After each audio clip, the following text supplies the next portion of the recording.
La taxonomía es la rama de la biología que se encarga de clasificar a los seres vivos en función de sus relaciones evolutivas. Desde que aparecieron los exámenes genéticos y se pudo estudiar en profundidad cuánto se parece el ADN de especies diferentes, se comenzaron a establecer las relaciones de parentesco entre los distintos organismos de una manera mucho más precisa. Pero antes de que pudiésemos utilizar la genética, ¿cómo hacían los investigadores para clasificar a los seres vivos? Pues de la única manera que se podía hacer en aquella época, por el aspecto que tenían. De hecho, el que es considerado uno de los padres de la taxonomía, Carlos Linneo, fue un científico del siglo XVIII que se encargó de nombrar a más de 12.000 especies, tanto animales como vegetales, y basándose únicamente en su aspecto externo. Y con ello estableció unas relaciones de parentesco con las especies que pudo identificar. Y fue tan preciso en lo que hizo que algunas de esas clasificaciones se mantienen a día de hoy. Si buscáis el nombre científico de una especie y veis que al lado de su nombre hay una L, significa que esa especie fue descrita y clasificada por Linneo. Él fue el que desarrolló el sistema de nomenclatura binomial, que es el que utilizamos a día de hoy para darle nombre científico a las especies. El nombre científico de una especie se compone de dos palabras. La primera siempre es el género de la especie, y la segunda es lo que se llama un epíteto específico, que funciona como una especie de adjetivo que describe alguna característica del organismo, aunque este epíteto específico a veces se utiliza o para hacer una broma o para hacer un homenaje. Y bueno, es importante destacar que los nombres científicos siempre tienen o una raíz latina o una raíz griega. Como ya dije antes, algunas de las relaciones de parentesco que fue capaz de establecer Linneo aún se mantienen a día de hoy, pero en algunos casos las diferencias entre dos especies son tan sutiles que es fundamental recurrir a la genética para establecer una distinción precisa, por lo que otra parte del trabajo de Linneo tuvo que ser corregido, y errores de este estilo se fueron cometiendo a lo largo de la historia de la taxonomía. Pero bueno, al menos nunca se han mezclado animales con hongos y con protozoos, ¿verdad?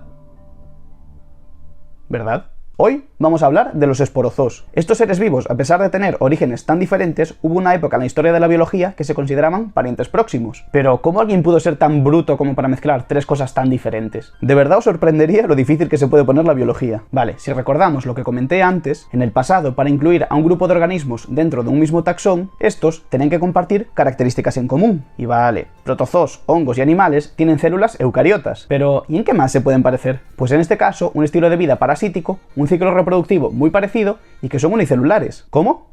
¿Un animal unicelular? Sí, estamos hablando de un animal que en algunas etapas de su vida es unicelular y probablemente también sea el animal más simple que conocemos. Pero vamos a seguir indagando en este curioso grupo. Los protozoos que componen este grupo son los apicomplexa, que dentro de los apicomplexa está el parásito que más personas mata al año, y los haplosporidios. Los hongos incluidos dentro de los esporozoos son los microsporidios, y los animales que forman parte de este grupo son los mixozoos. Y vamos a empezar por estos últimos, ya que probablemente sea la razón por la cual entraste a este vídeo.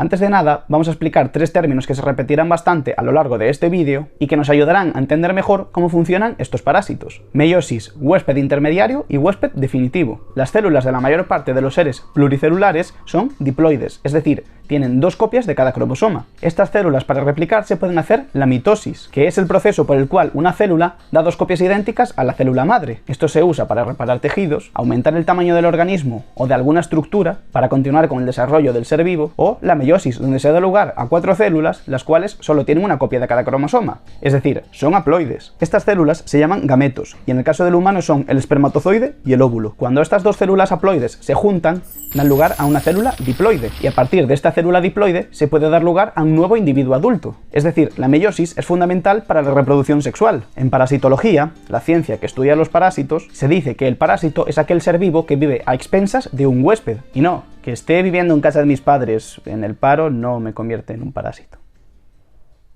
Es decir, de manera breve, es un ser vivo que necesita de otro para robarle los nutrientes. Hay parásitos que solo necesitan a un organismo para completar su ciclo vital, mientras que hay otros que necesitan a 2 o más organismos. En aquellas especies donde es necesario más de un organismo, se hace la distinción entre huésped intermediario y huésped definitivo. El huésped definitivo es aquel donde el parásito alcanza la madurez sexual y se reproduce sexualmente, mientras que los huéspedes intermediarios son organismos que el parásito necesita para desarrollarse, aunque dentro de ellos nunca ocurre la reproducción sexual, pero sí que puede pasar la reproducción asexual.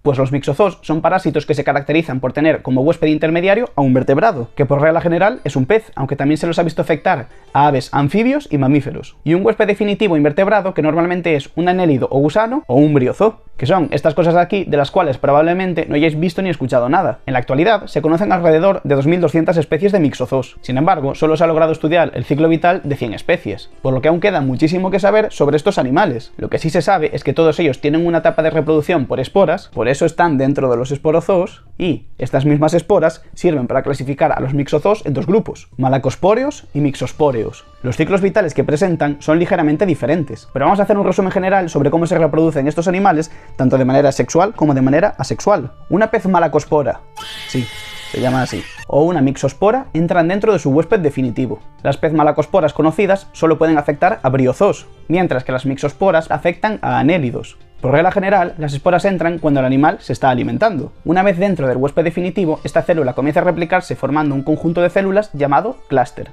Este clúster acaba rodeado de una capa de células, en cuyo interior se siguen replicando más células. Estas células internas realizan la meiosis para dar lugar a células haploides, que se cruzan entre sí para dar lugar a células diploides, las cuales se rodean de otras células para dar lugar a las esporas. Estas nuevas esporas en los malacospóreos se llaman malacosporas y en los mixospóreos actinosporas. Estas esporas ahora son liberadas al medio acuático. Las esporas entran dentro del huésped intermediario a través de la piel, y así liberan la célula que tienen contenida en su interior. Una vez dentro, comienzan a replicar su material genético para dar lugar a estructuras celulares con numerosos núcleos, y de estas estructuras podrán surgir una o varias esporas. En el caso de los malacospóreos solo surge una espora, la que antes llamamos pez malacospora, y en el caso de los mixospóreos pueden surgir una o varias esporas, las que antes llamamos mixosporas. Las pez malacosporas son liberadas a través de la orina del pez, ya que los malacospóreos infectan los riñones del pez, y sueltas en el agua contagiarán a un nuevo briozoo, mientras las mixosporas quedarán pegadas al propio pez, y cuando el pez muera y los anélidos se empiecen a alimentar de él, ahí se contagiarán. Y así es como se reinician ambos ciclos vitales. Como habréis podido ver, estos animales no son siempre unicelulares. Hay etapas donde están compuestos por varias células y sus esporas también tienen más de una célula. El único momento en el que son unicelulares es cuando entran en uno de sus huéspedes, pero si no me equivoco, de los animales conocidos, este es el único con etapas unicelulares. ¿Y qué animal son los mixozoos? Qué buena pregunta, ¿eh? Que no esperarás a que lo responda yo también, ¿no? Vale, calma. Tranquilidad. Inicialmente se creía que eran protozoos con fases multicelulares, pero dentro de algunas especies de malacospóreos hay una fase pluricelular con forma de gusano que tiene músculos, por lo que se creía que estábamos ante un animal muy simplificado con simetría bilateral, aunque luego se vio que no cumplía con esta simetría. Así, tras múltiples exámenes genéticos, se concluyó que estos animales estaban emparentados con... Vale ya, coño, con los nidarios, o sea, con los corales, con las medusas y con las anémonas. Y como ya conté en el vídeo de los mesozoos, al igual que muchos otros seres vivos de vida parasítica, al obtener todos los nutrientes de su huésped, estos animales se simplifican hasta lo más básico para poder completar su ciclo vital.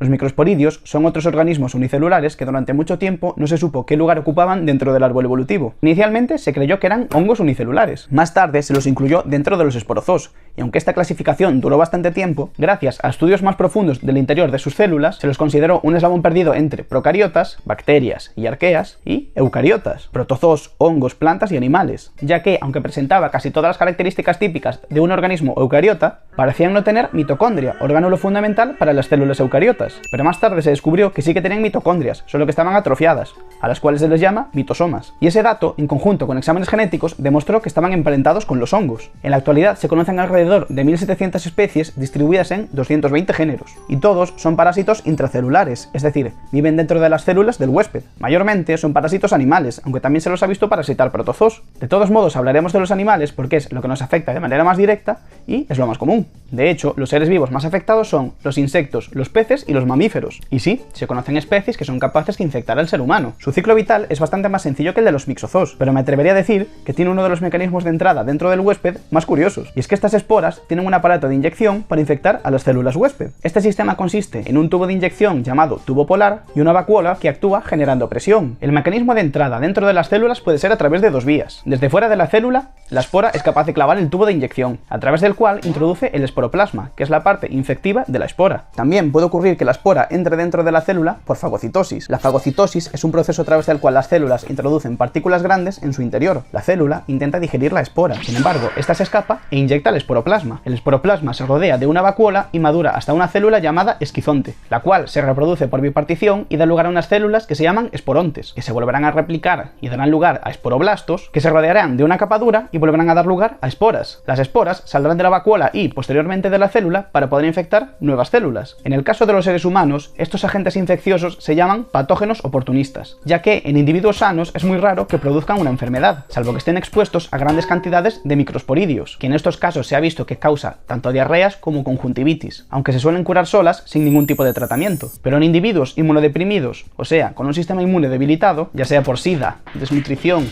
medicamentos inmunosupresores u otras causas, puede llegar a producir cuadros clínicos bastante más graves, además que la incidencia en este tipo de pacientes es mucho más común. En estos pacientes, la microsporidiosis puede producir inflamación en diferentes órganos: huesos, riñones, tracto urinario, hígado, vesícula biliar, conjuntivas oculares, senos nasales, aunque también puede haber infecciones asintomáticas. Para los microsporidios no hay tratamientos específicos, así que normalmente se busca reforzar el sistema inmune y controlar los síntomas.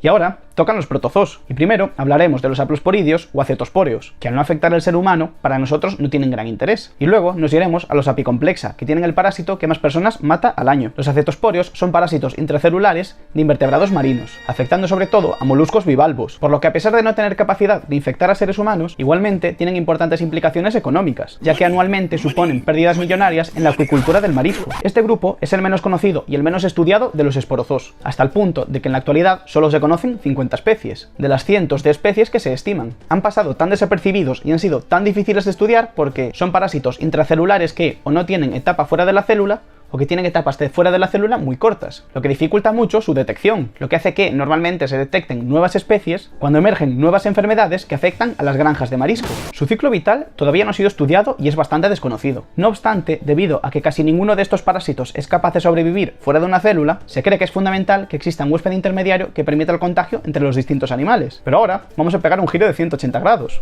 ya que toca hablar de un grupo de protozoos que no solo es que tenga numerosos patógenos que afecten al ser humano, sino que dentro de ellos está uno de los parásitos más peligrosos, y estamos hablando de los apicomplexa. Se conocen alrededor de 5000 especies, y a excepción del género Nephromyces, que parecen presentar una relación simbiótica con unos animales llamados tunicados, el resto de apicomplexa son parásitos animales que producen numerosas enfermedades: coccidiosis, toxoplasmosis, babesiosis y la más conocida, la malaria. Y un dato curioso es que, aunque hay apicomplexa que son parásitos extracelulares, todos los que afectan al ser humano son parásitos intracelulares. El ciclo vital de cada uno de ellos es muy diferente, y los síntomas que producen cada una de las enfermedades son muy distintos, pero resumiéndolo rápidamente consiste en una etapa asexual y otra etapa sexual. Dentro de un huésped entra un quiste, el cual se empieza a replicar y a modificar. En este proceso se forman unas células llamadas esporozoitos. Estos esporozoitos entran dentro de las células del huésped y comienzan a replicarse en su interior mientras sufren modificaciones, hasta el punto de que la célula huésped revienta y salen unas nuevas células llamadas merozoitos que infectarán a otras células. Tras varios de estos procesos se puede producir una meiosis, dando lugar a gametos que llevarán a cabo la reproducción sexual y formarán nuevos quistes que serán expulsados para contagiar a otros seres vivos. Algunos solo tienen un huésped, mientras que otros tienen huéspedes intermediarios y huésped definitivo. Sin embargo, resulta muy interesante que la mayor parte de los síntomas se deben a la ruptura de las células huésped. Las coccidiosis son un conjunto de enfermedades intestinales causadas por varios géneros de protozoos apicomplejos que se suelen manifestar con diarreas, pérdidas de peso, dolor abdominal, debilidad. Los síntomas se producen debido a una fase llamada esporozoito, los cuales se introducen dentro de las células de las paredes intestinales, donde se replican y al liberarse rompen la célula intestinal. Debido al daño producido en el intestino, se limita la capacidad de digerir los alimentos y de absorber los nutrientes, provocando los síntomas ya mencionados. La toxoplasmosis, por regla general, es una enfermedad leve que presenta un cuadro clínico similar a una gripe, solo que en este caso está causado por un parásito llamado Toxoplasma gondii. No obstante, en el caso de personas inmunosuprimidas, una fase llamada bradizoito puede alcanzar distintos órganos y tejidos y empezar a formar quistes, dentro de los que se reproduce, y al liberar los parásitos se romperá la célula. En los casos más graves, afectando al cerebro,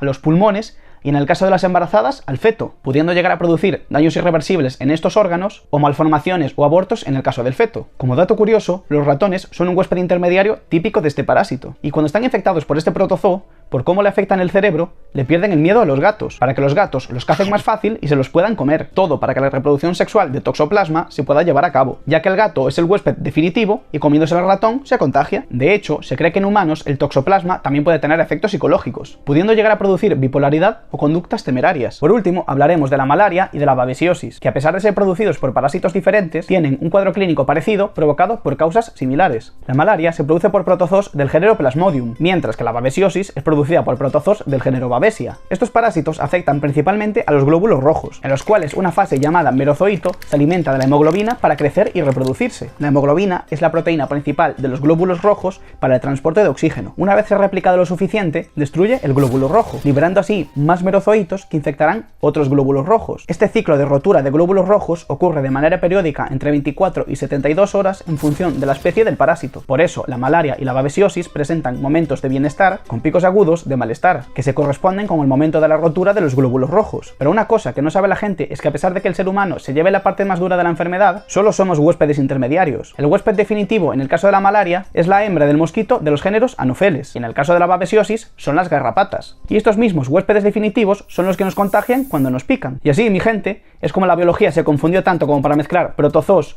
hongos y animales dentro de un mismo grupo. Como habéis visto en este vídeo, dadas todas las características en común que tienen estos seres vivos, es más fácil entender cómo es que se han confundido. Lo que antes sonaba absurdo, ahora tiene sentido. Y sinceramente, son estas cosas de la biología las que me apasionan, ya que estos casos tan extraños te hacen pensar que, igual ahora mismo en el presente, estamos incurriendo en un error del mismo calibre sin siquiera darnos cuenta. Y es más importante de lo que pensamos conocer al resto de seres vivos, sobre todo si son patógenos, o sea, si causan enfermedades, ya que cuanto más los conozcamos, más podremos combatir contra ellos y nuestras herramientas serán mejores. Un saludo y hasta el próximo vídeo.